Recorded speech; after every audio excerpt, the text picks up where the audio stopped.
Hey everyone! So Thor Love and Thunder is right around the corner, and I am super excited for it.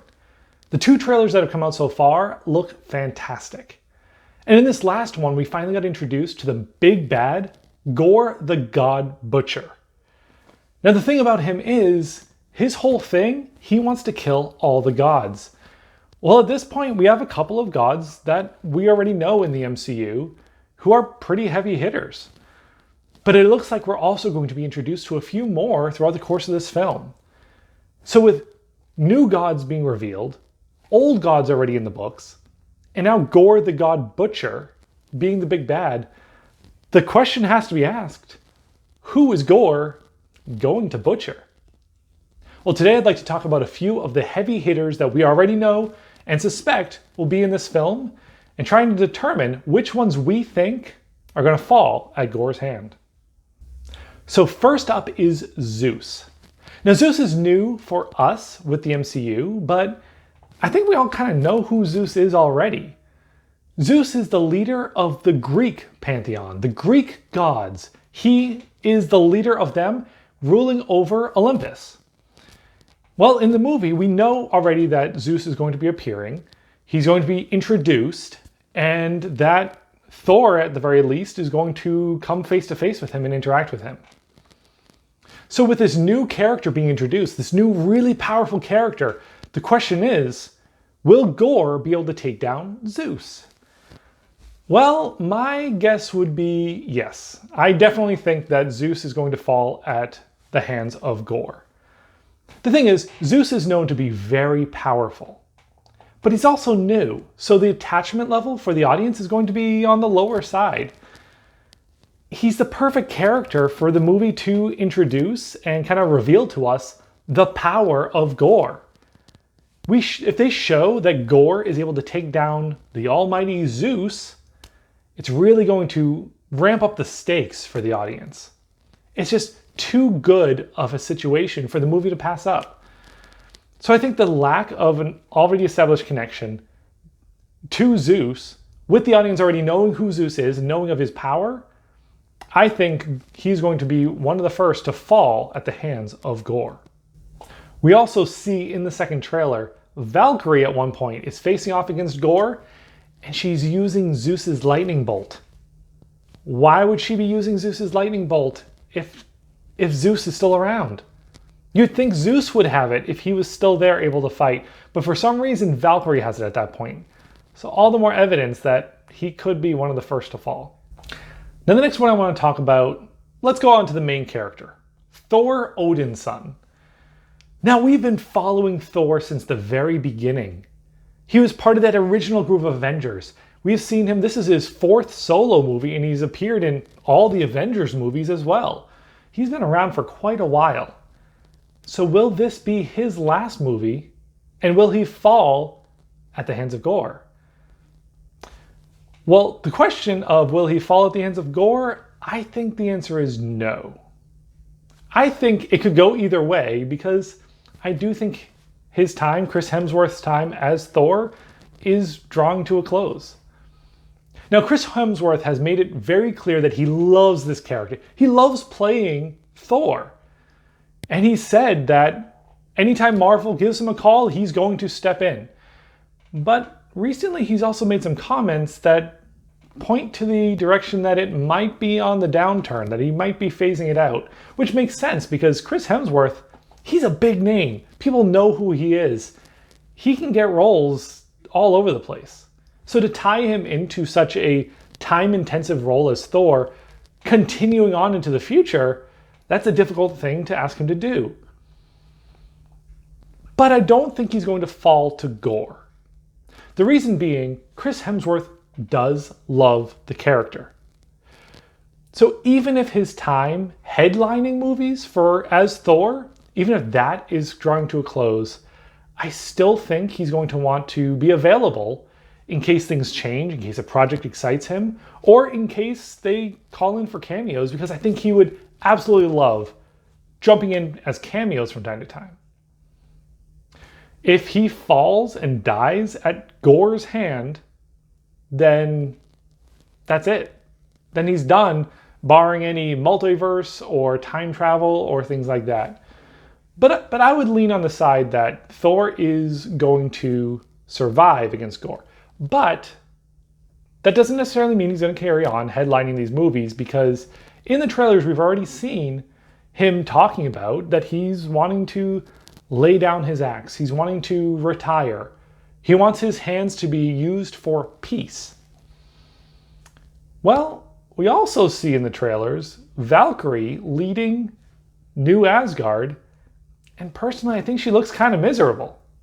She's sitting slouched in a chair at one point, maybe waiting on a meeting.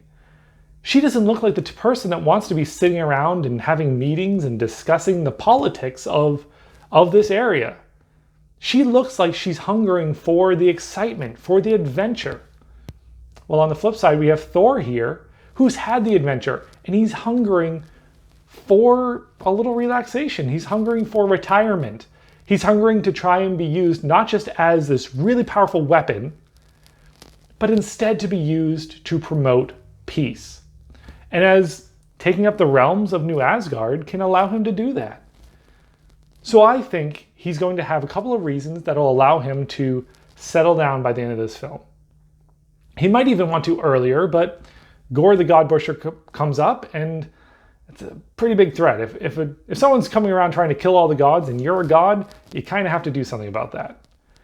But I think by the end, Thor will be ready to finally lay things aside, to take a step back, and to retire, but not to fall. Now, in each of the last two characters, I've talked about Valkyrie. So it only makes sense for us to bring her up and to talk about whether we think Valkyrie is going to fall to Gorr. Now, we do see in the second trailer her fighting one-on-one against Gorr the God Butcher.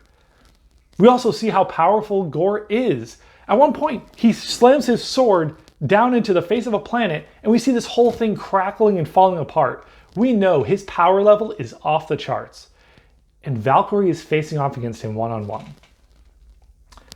But I don't think she's going to fall to him. Now, she does face off against him, and so it's very possible that he defeats her there.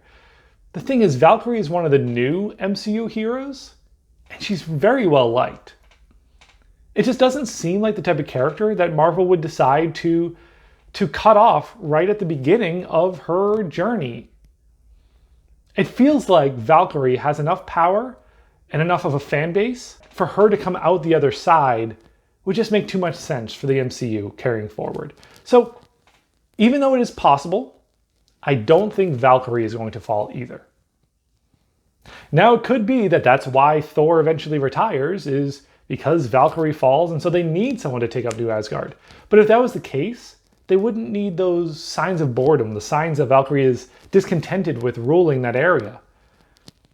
If Valkyrie was going to fall in battle, then having her not liking her job just kind of ruins that sacrifice a little bit. So if instead her disliking her job is building up for the transition at the end where she can then carry on as an adventurer in a bigger part of the MCU and Thor can then settle down, it just makes too much sense. So my verdict, I think Valkyrie will survive. Next up is a character we haven't seen for a while, but there have been a lot of rumors that she is showing up again in this film, and that is Lady Sif. So we saw Sif in the earlier Thor movies, but we haven't seen her in quite a while, save for a brief cameo in Loki. Well, if she is showing up again in this film, in Thor Love and Thunder, it kind of makes sense that she would have some role in what's going on here. It would be a bigger part than just another cameo.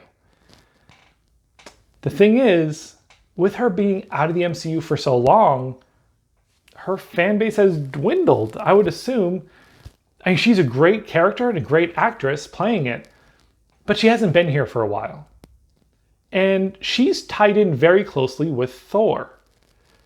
If Thor is looking to settle down, is looking to retire, then Sif, what future role does she really have? I think Sif is going to fall to Gorr the God Butcher, which is unfortunate. She's a great character. But the fact that she's coming back after a long hiatus And if Thor is retiring, is looking to phase out of his hero role, then Sif's role moving forward is questionable at best. So she's a prime candidate to fall to Gorr. Now, in the comics, there's a connection between Sif and Thor, a bit of a love situation there. But I think everyone kind of agrees that Jane is going to be Thor's love interest here. He clearly is enamored by her, clearly isn't over that relationship.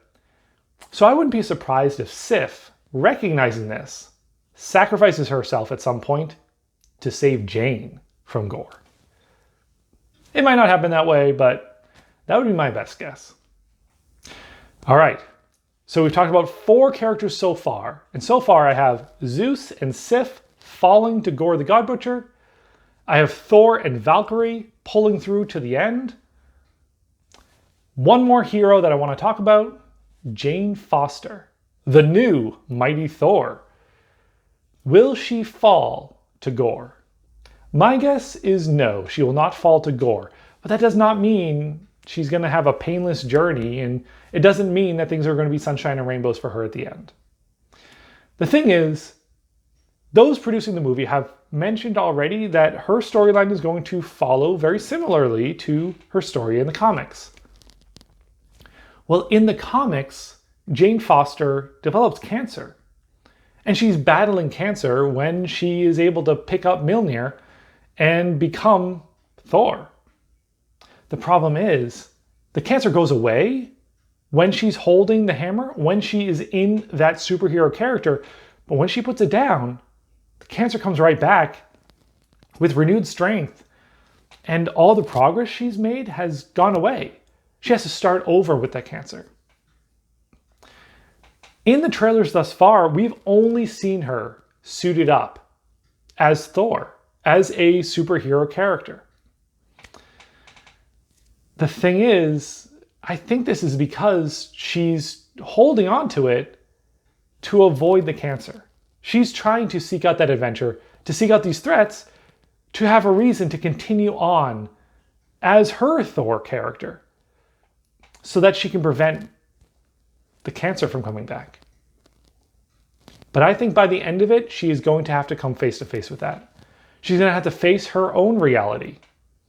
And I think at the end, she's going to come out on the other side, not falling to Gorr, but I think she's going to have to put the hammer down and face her cancer. And I think it's going to be a difficult journey for her. Now, this could also lend credence to another reason for Thor to settle down. It could be that she knows she has to face what's coming. She has to face her own future, fight her battle. But she doesn't have to do it alone. If at the end she is facing off against this, I could see Thor deciding to also set down his own weapon and to settle down with her, to take care of her through this fight that she has to deal with. All the more reason for him to settle on Earth to allow Valkyrie to go off an adventure. He can finally settle down with the love of his life, Jane Foster, and take care of her, since the world has now already been taken care of. Now, that's 5 heroes. I'm going to stop there with the heroes, but we got to talk about Gorr. Will Gorr get gored by one of the heroes?